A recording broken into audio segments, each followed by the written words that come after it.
I, I have left the church. I am an apostate, and how's outer darkness treating you? when I was in the church, I when I was in the church, I think that there was some fear mongering, people trying to lead me to believe that there is no happiness outside the church, and that if you don't have these beliefs, then you don't have a value system and you don't have morality. And I found that I'm still a good person outside the church. I don't harm people. I try to help people. I just found that whole story isn't true. It's a poor surgeon who praises his own skills. I mean, you're the worst judge of your own moral character, Sam.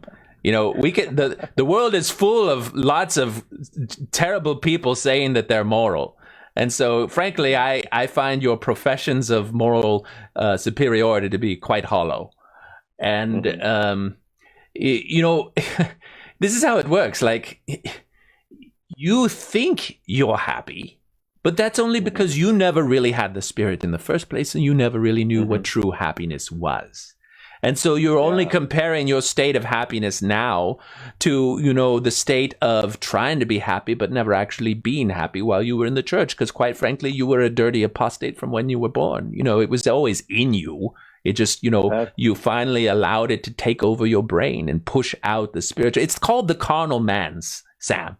Yeah. You know, Well, that's amazing, because I've heard other people have told me exactly that. Never mind that I was an all-in 100% member, served in leadership callings, gave everything. Oh, more virtue signaling. Yes. Oh, have you read Met Harrison's article about Dear Ex-Mormon Man? You're just falling straight into the stereotype. Oh, I used to be a bigwig in the church. Oh, I was such a stalwart church man leader. Oh, praise me, I'm the best ex-Mormon ever. It's just, frankly, it's boring, is what it is. Boring and obnoxious. Well, I'm actually embarrassed by it. But I was bringing it up now only to say that I didn't just fall off the turnip truck. In Utah, we prefer the term sugar beet truck, but go on. Yes. That I was fully aware of happiness inside the church when I thought I had a correct understanding of reality. And now I have more information and a larger understanding, and I'm still happy. Have you ever had a Hershey's Kiss? Yes. It's good, no? Yes. Have you ever had Ghirardelli? Now, I want you to imagine that you lived your entire life eating only Hershey's Kisses, and you think to yourself, oh, I love chocolate. I've eaten a Hershey's Kiss. It's great chocolate. It's delicious. It's the best. And then you leave the Hershey Kiss world and you start eating, you know, Kmart brand chocolate. And it's waxy and it tastes disgusting. Whereas all of the special, real happy people have been eating Ghirardelli the entire time. And you're like, oh, my Kmart brand chocolate is just as good as those Hershey's Kisses. And we're trying to tell you, even your Hershey's Kisses were crap because we're in the Ghirardelli.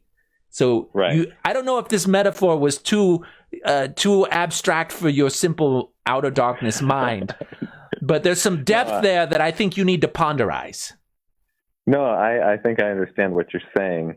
It's just that when I was with these fellow chocolate eaters and we were all pulling chocolate from the same bowl, eating the same chocolate, they weren't telling me then that I wasn't grabbing the right kind of chocolate. We were eating the same chocolate. It's only once I left the club that they have rewritten history to tell me that it was a different kind of chocolate I was eating all along.